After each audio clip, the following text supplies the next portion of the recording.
Dear friend, pull your chair a little closer to the fire, and let me tell you about a girl who thought she had nothing left to lose.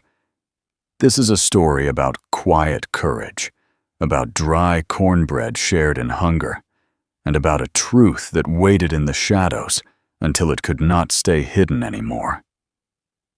My grandmother used to say that the Lord sometimes sends blessings wrapped in trouble. Clara Danvers did not know that yet. She only knew she had been forgotten. There is a special kind of silence that falls when a person realizes no one is coming. Clara felt it the moment the train pulled away from Thornfield Station. The engine gave one last long whistle, then shrank into the wide Texas sky until it became nothing more than smoke against the horizon. The wooden platform creaked beneath her boots. Dust swirled around her skirt. The world felt too big. She stood alone with one battered suitcase at her feet and a folded letter clutched in her hand. The station master studied her over the rim of his spectacles. He was a thin man with tobacco-stained fingers and a face burned brown by the sun. "You say Mercer was supposed to meet you?" he asked. "Yes, sir," Clara answered. Her voice did not shake. She had learned long ago not to let it. He scratched his jaw and looked out toward the empty road. "Silas Mercer owns the Star Ranch, biggest spread in this territory, but I ain't seen him today." The words hit her harder than she expected.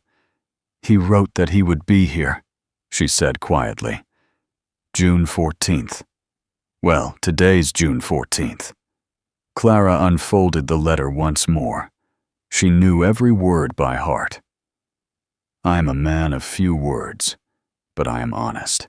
I will meet you at Thornfield Station on June 14th. 47 words. She had crossed half the country for 47 words. The station master shifted his weight. "You can wait for the next train. Comes through Thursday." Clara shook her head. "How far is Crestwood?" 10 miles west. Road's rough." "I'll walk." The man frowned. "There's a canyon path that cuts through Saddleback. Shorter, but I wouldn't." "Thank you kindly," she said, already lifting her suitcase. She stepped off the platform into the red dirt. The smell of sage filled the air. The sky stretched wide and endless above her, nothing like the crowded streets of St. Louis, where buildings leaned over one another and smoke hung thick in the air. Here, there was only open land and silence. She walked. The canyon swallowed sound. Rock walls rose on either side, wood warm from the sun. Sweat trickled down her spine beneath her faded blue dress. Her suitcase grew heavier with every mile. Inside it were 2 dresses, a wool shawl, and her mother's small leather journal filled with notes about healing plants. Everything she owned. What kind of man forgets to meet his bride? The thought tried to settle in her chest like a stone. She pushed it away. Maybe he was delayed. Maybe ranch work kept him. Maybe. An hour passed. The light began to soften. Then she saw the horse. It stood in the middle of the path, reins dragging in the dust. A tall chestnut with a white blaze on its forehead. Foam crusted its neck. Its sides heaved as if it had been running hard. Clara stopped. There was no rider. Her eyes moved slowly across the animal's flank. That was when she saw the blood. Dark stains on the saddle leather. More smeared along the horse's side. Her stomach tightened. She followed the disturbed dirt toward a pile of fresh fallen rocks near the canyon wall. The stones were jagged and pale where they had broken free. And beneath one heavy slab, she saw a hand. It was a man's hand. Large. Calloused. Still. Clara dropped her suitcase and scrambled forward. The rocks tore at her palms. Dust filled her nose. She climbed until she reached him. He lay half buried beneath stone, dark hair matted with blood, a deep cut across his forehead. His chest rose and fell in shallow breaths. Alive. "Mister," she whispered, "can you hear me?" No answer. His left leg was pinned under a slab too large for her to lift easily. Blood had dried along his temple. The sensible thing would have been to ride the horse to town for help. She knew that. A woman alone had no business staying in a canyon at dusk with an unconscious stranger. But the sun was sinking fast, and she could not walk away. Clara braced her shoulder against the stone. She pushed. It did not move. She dug her heels into the dirt and pushed again. Her arms trembled. Her breath came sharp and fast. The rock shifted slightly. "Hold on," she murmured. "Just hold on." She pushed with everything she had left inside her. The slab scraped sideways just enough for his leg to slide free. Clara fell back onto her knees, gasping. The man's eyes fluttered open. They were gray, pale and sharp, even through pain. He tried to speak. Only a rasp came out. She hurried to the horse, grabbed the canteen, and returned. And supporting his head, she tipped a little water against his lips. He swallowed. "Cabin," he whispered. "Half-mile. Creek." Then his eyes rolled back, and he went still again. Clara looked at the fading light. The canyon was already filling with shadows. She could leave him, or she could try. It took all her strength to drag him free of the rocks. Getting him onto the horse felt near impossible. Twice, she nearly collapsed. But somehow she managed to lift, shove, and guide his weight across the saddle. She took the reins and began walking. The creek appeared as the last light slipped away. Beside it stood a small cabin leaning against the hillside. Its roof sagged slightly. No smoke rose from the chimney. She pushed the door open. The inside smelled of dust and old wood. A single cot stood near a stone fireplace. A small table. 2 chairs. Nothing more. It would have to do. She lit a candle. The small flame pushed back the dark just enough. Clara dragged him inside inch by inch and laid him on the cot. His skin felt hot beneath her hand. Fever was already rising. She fetched water from the creek and built a small fire. From her suitcase, she took her mother's journal. The pages were worn soft at the corners. Pressed flowers rested between them. Mugwort for wounds. Yarrow for fever. She stepped outside into the dark and gathered what she could find near the water's edge. The plants smelled sharp and green in her hands. Back inside, she crushed the leaves with a smooth stone. The scent filled the cabin. It smelled like home, like Sundays in a tiny St. Louis kitchen. She cleaned the wound carefully. He groaned, but did not wake fully. She wrapped his forehead with strips torn from her petticoat, bound his swollen ankle with crushed yarrow. Then she sat on the floor beside the cot and waited. The fever came hard in the night. He tossed and muttered. Once he grabbed her wrist with surprising strength. "Stay," he murmured. "I'm here," she whispered, though she did not know why she said it. The fire burned low. The wind outside brushed against the cabin walls. Clara fed the flames and pressed cool cloths to his forehead again and again. By dawn, the worst had passed. His breathing slowed. His skin cooled. When he finally opened his eyes in the gray morning light, she was dozing beside the cot. "Where am I?" he asked hoarsely. "In a cabin by the creek," she said. "You told me about it." He looked around at the fire, the bandages, the torn fabric. You did all this?" She did not answer. It was plain enough. His gaze lingered on her face. "Name's Eli," he said after a pause. Clara studied him. Something in the way he said it felt careful, measured. "I'm Clara," she replied. Silence settled between them. Not heavy, just watchful. She handed him a small piece of cornbread from her bag. It was stale and dry, one of her last pieces. He looked at it like it was something rare. "You eat," she said. "You need strength." He hesitated, then accepted it. As he ate, she wondered what kind of man he truly was.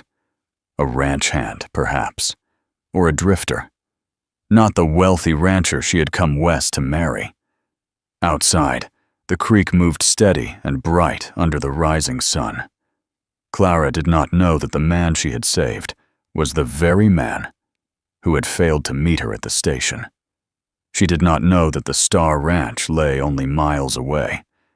And she did not know that the lie he had just spoken would change both their lives before the week was over. The next 3 days passed slow and careful, like someone walking across thin ice. Clara woke each morning before the sun and stepped outside to breathe the cool air rolling down from the hills. The creek ran clear beside the cabin, catching early light in silver flashes. Birds called from the cottonwood trees. It almost felt peaceful, but if she did not think too hard about what waited beyond the canyon. Inside, Eli watched her. He was stronger each day. The swelling in his ankle had gone down some. The cut on his forehead was closing clean thanks to the herbs. He could sit up without swaying now. He could stand for a moment if he braced himself against the wall. But he still moved like a man carrying something heavy inside his chest. Clara rationed what little food she had left. 2 pieces of cornbread remained, a handful of dried apples. She split everything evenly, though her stomach stayed hollow. On the 4th morning, she handed him the larger piece again. "You keep doing that," he said, looking down at the bread in his palm. "Doing what?" "Giving me more."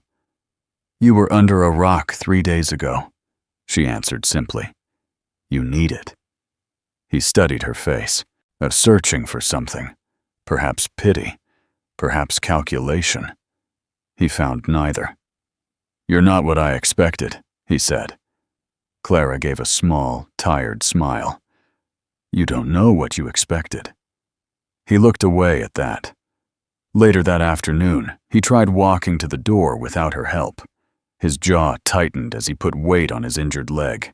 Sweat beaded at his temples. "You're not ready," Clara said, moving quickly to steady him. "I can't lie here forever. That's not what you're doing. You're healing." He huffed softly at that word, as if healing were something weak men did. Still, he allowed her arm around his waist as he made it to the doorway. Outside, sunlight poured across the creek bank. The storm clouds of earlier days had passed. The land looked scrubbed clean. He stood there for a long moment, breathing in the air like a man who had almost lost it. "You were walking alone through that canyon," he said quietly. "Why?" "I was heading to Crestwood." "Why there?" She hesitated, then answered, "To meet someone." His shoulders stiffened. "A man?" he asked. "Yes." He nodded slowly, as if that confirmed something already forming in his mind. "He didn't show," she added. Eli's gaze shifted toward the water. "You sure?" "I waited until the train left." Silence stretched between them. "What kind of man leaves a woman alone at a station?" he asked, his voice carefully neutral. "The kind who changes his mind," Clara said. "Or the kind who forgets." She would not let her voice crack. Eli's hands tightened on the doorframe. For a brief second, something like pain crossed his face. Not physical pain, something deeper. What was his name?" he asked. "Mercer." He went very still. "Silas Mercer. Owns the Star Ranch." The name hung in the air like thunder before a storm. Eli forced a nod. "Heard of it." "Everyone has," Clara replied. "According to the station master." She turned her eyes toward him. "You ever met him?" His pause lasted just a little too long. "Seen him from a distance," he said at last. Something about that answer did not sit right. Clara could not say why.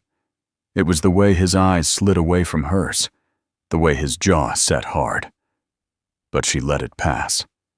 That night, a storm rolled in without warning. The sky darkened fast. Wind whipped through the canyon, rattling the cabin walls. Rain slammed against the roof in heavy sheets. Within minutes, water began leaking through cracks in the boards. Clara scrambled to move their few belongings. Eli limped across the floor, dragging the cot away from the worst of the dripping water. Another crack split open above the fireplace. Rain poured down the chimney and hissed against the dying embers. Mud seeped through the doorway. They worked side by side in silence. No questions, no complaints. When the storm grew fierce enough to shake the whole cabin, Clara felt fear settle in her bones. "If this place gives way," she started. "It won't," Eli said, though he did not sound certain. Lightning split the sky. Thunder boomed so loud it rattled her teeth. Outside, the horse screamed. Eli did not hesitate. He shoved the door open and stepped into the downpour. "Wait!" Clara called, but he was already gone. Rain soaked him in seconds. The ground had turned to slick mud. The horse reared and pulled against its tether, eyes white with panic. Clara stood at the doorway, heart pounding, watching him fight through the storm. His injured leg buckled once, but he did not let go of the reins. He spoke to the horse in low, steady tones, the kind a man used on animals he knew well. Finally, the animal stilled. When Eli returned inside, he was covered head to toe in mud. Water streamed from his hair. His breathing came heavy. For a moment, he just stood there. Clara handed him the last dry blanket. "Why would you risk your leg like that?" she demanded. He looked at her as if she had asked why he breathed. "Because she's mine," he said. The word hung between them. Mine. Not borrowed. Not hired. Mine. Clara's heart skipped. He seemed to realize what he had said. His eyes flickered, and he turned away quickly. The storm raged through the night. They huddled in the only dry corner left. The fire had gone out. The cabin smelled of wet wood and earth. Clara shivered beneath the thin blanket. After a long silence, Eli spoke into the darkness. "There's something I need to tell you." Her breath caught. "What?" He swallowed. She could hear it. "I haven't been honest." The cabin creaked under a fresh gust of wind. "About what?" she asked carefully. Before he could answer, thunder crashed overhead. The horse cried out again, and the moment shattered. By the time the storm passed in the early morning hours, whatever he had meant to confess had slipped back behind his guarded eyes. The cabin was half ruined. Mud coated the floor. Water pooled in corners. "We can't stay here," Eli said quietly, staring at the damage. Clara nodded. She knew it too. "Where will we go?" He turned to her fully then. "With me." The words were simple, firm. "Where is with you?" she asked. "You'll see." She hesitated only a second before agreeing. The ride out of the canyon was silent. Clara sat in front on the saddle. Eli sat behind her, one arm steady around her waist. His body was solid and warm against her back. The smell of leather and sun and something uniquely him filled her senses. The land opened wide as they left the canyon behind. Rolling grass stretched in every direction. Fences appeared in the distance. Then cattle. Dozens of them. Clara had never seen so much land in her life. A rider approached from the east, pushing a small herd toward a distant barn. He pulled up short when he saw them. His eyes widened. "Mr. Mercer!" the rider called, touching his hat. "We've been searching for you." Clara's blood turned cold. She twisted in the saddle to look at Eli. He did not look at her. "I'm fine," he said calmly. Had trouble in the canyon. The rider glanced at Clara with open curiosity, then back at Eli. Should I ride ahead and let Mr. Dawson know you're coming in, sir? Sir. Clara's fingers tightened on the saddle horn. Yes, Eli answered. The rider galloped off. Clara turned slowly. Mr. Mercer? She repeated. Eli's jaw clenched. That's what he called you. He exhaled slowly, like a man stepping toward the gallows. My name, he said quietly, is Silas Mercer. The world seemed to tilt. You're him, she whispered. Yes. You're the man who wrote the letters. Yes. And you let me sit in that cabin thinking you were some ranch hand named Eli? He swallowed. Yes. Hurt rose inside her so sharp it stole her breath. You watched me tell you everything, she said, her voice shaking now. About my mother, about the train, about being left at that station. I know. And you said nothing. He closed his eyes briefly. I wanted to know who you were without the ranch in the way.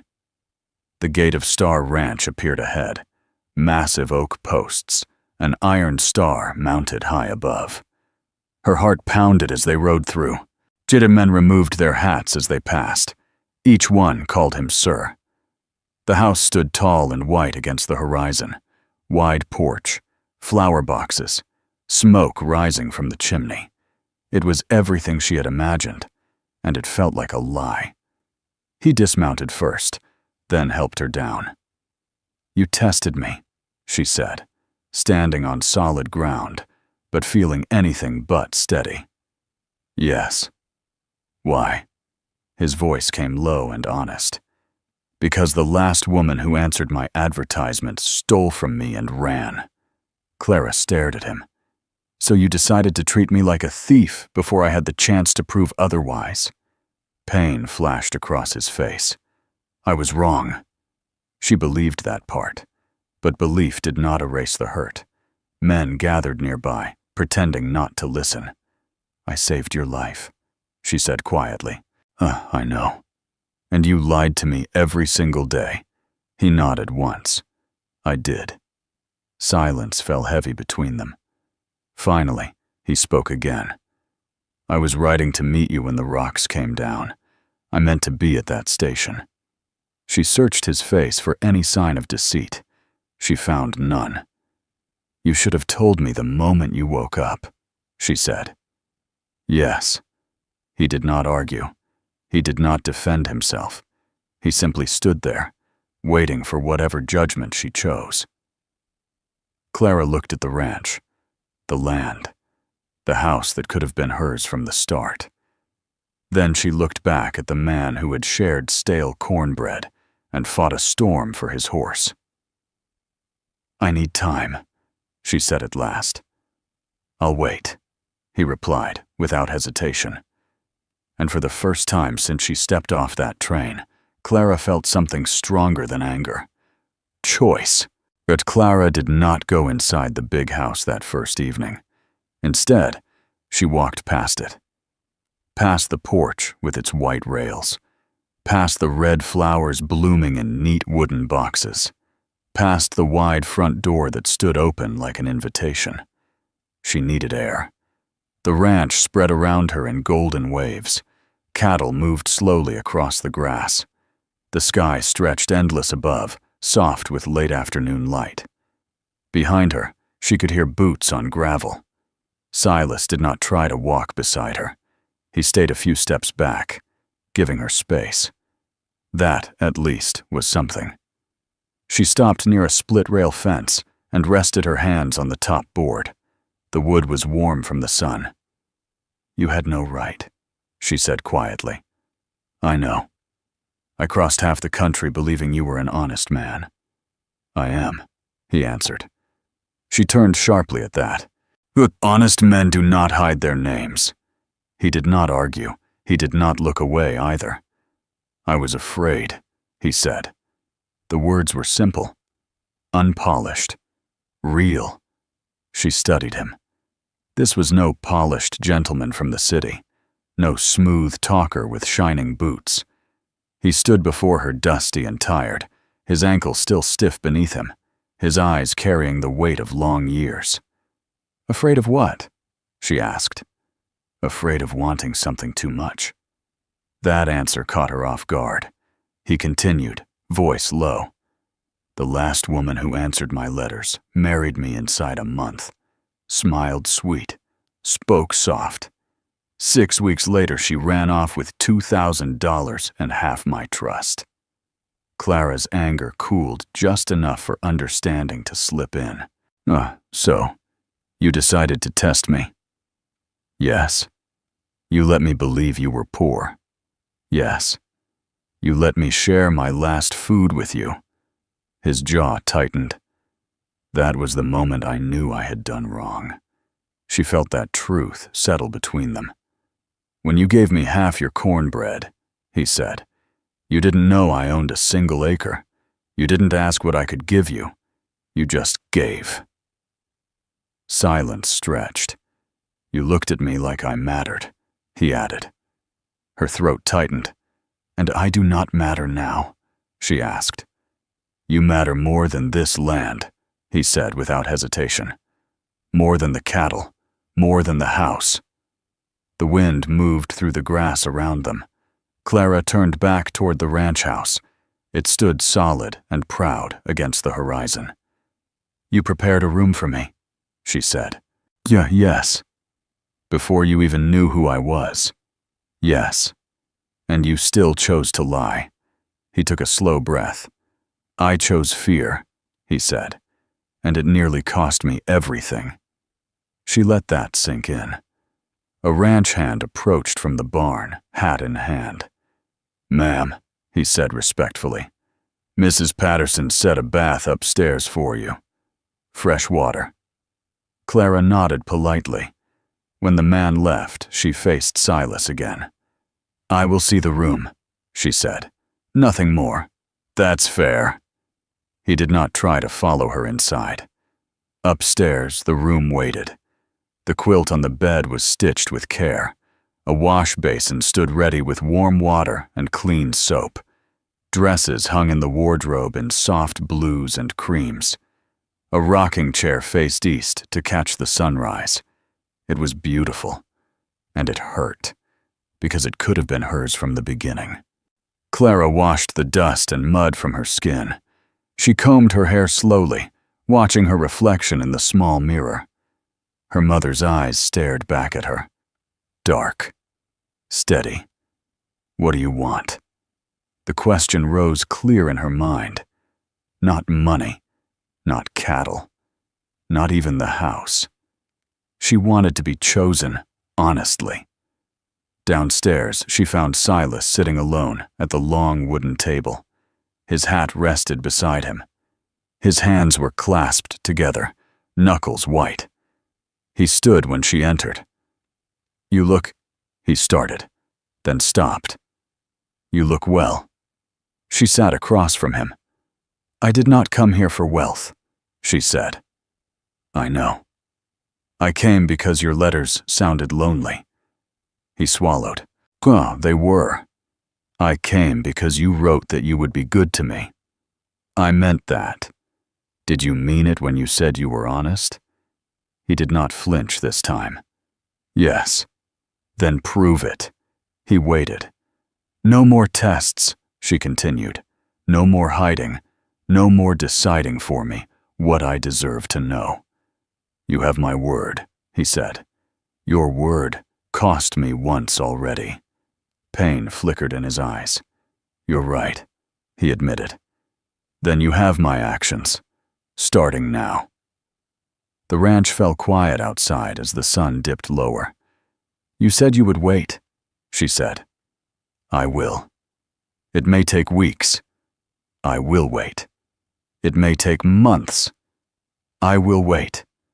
She searched his face for impatience, found none, only hope. "And if I choose to leave?" she asked softly. His jaw tightened. "I'll hitch a team myself and drive you wherever you wish to go." That answer surprised her. You would let me walk away? If you stayed only because you felt trapped, he said, then I would have lost you before we even began. The truth of that struck deep. She stood and walked toward the porch. He followed, but stopped short of touching her. The sky burned orange and pink across the horizon. The iron star above the gate caught the last light and glowed faintly. For 10 days, she said. You were just a wounded man in a broken cabin. Yes, and I was just a woman with nothing to offer but herbs and stale bread. He shook his head. You offered more than anyone ever has. She turned to face him fully. If I stay, it will not be because you own the largest ranch in this territory. I understand. It will be because the man in that cabin was real. He stepped closer, careful, slow. He was real, he said. More real than the man who hides behind fences and iron stars. She studied him for a long moment. The wind tugged at her hair. The scent of grass and evening filled the air. I am not forgiving you tonight, she said. I know. I am not promising marriage. I know. But I am willing, she continued carefully, to begin again, honestly. Something in his shoulders loosened, not relief exactly, something deeper. Beginning again, he repeated. Yes. No lies. No lies. He extended his hand, not as a ranch owner, not as a man making an offer, just as a man. She looked at it, then placed her hand in his. His grip was warm and steady. In that moment, no cattle mattered, no land, no house. Only two people standing on a porch at sunset, choosing to try. The first star appeared in the darkening sky. Clara glanced up at it. My mother used to say that the truest measure of a person shows when no one is watching, she said softly. Silas followed her gaze. I failed that measure once, he said. And I intend not to fail it again. She believed him. Not fully, not blindly, but enough to stay. For now, that was enough. They stood side by side as night settled over the Star Ranch. The wind moved gently across the grass. Somewhere in the barn, a horse shifted quietly. Clara Danvers had arrived in Texas as a forgotten bride. She had nearly walked away from the very man who wrote her 47 words. But in the end, it was not the ranch that kept her. It was the man who learned, too late and just in time, that the trust cannot be tested into existence. It must be given and earned, together.